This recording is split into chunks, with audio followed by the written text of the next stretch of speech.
Magandang araw nga pala sa inyong lahat mga kanter, ano. So, i-update lang natin itong ating under training na si Remis, ano. So, welcome nga pala sa ating munting channel, ang Thompson Hunter Vlog, no. So, ayun nga mga kanter, yung isa nating under training ay may mag-a-adapt na din. Kukunin na niya ngayong araw na to, ano.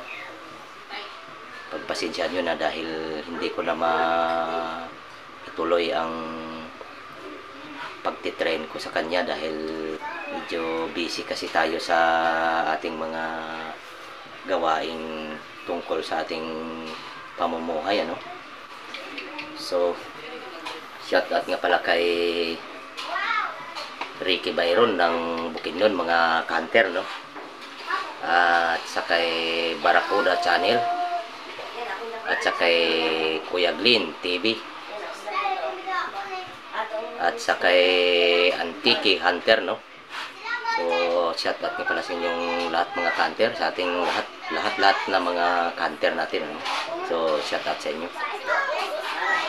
So yan nga pala si Remis mga kanter at yung aking pamangkin na siya na ang bagong may-ari kay Remis ngayon. Kunin muna natin si Remis mga kanter, no. Si Remis.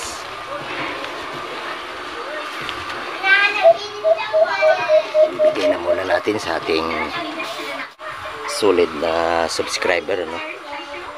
So andyan pa din naman pala mga kanter si Uno yan. Yan at si Pipe yung blue. May isa pa tayong training mga kanter na yan.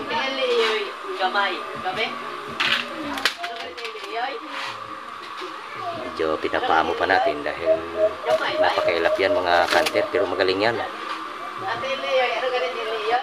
So siya na ang bagong nagmamay-ari kay Remis ngayon mga kanter, ano.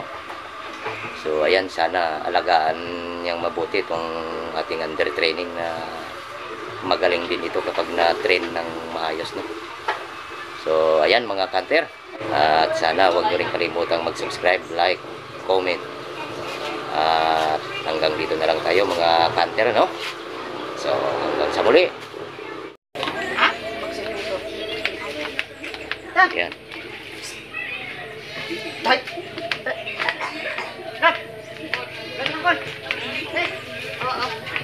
Dala na niya si Remis mga kanter. Yan lang bro.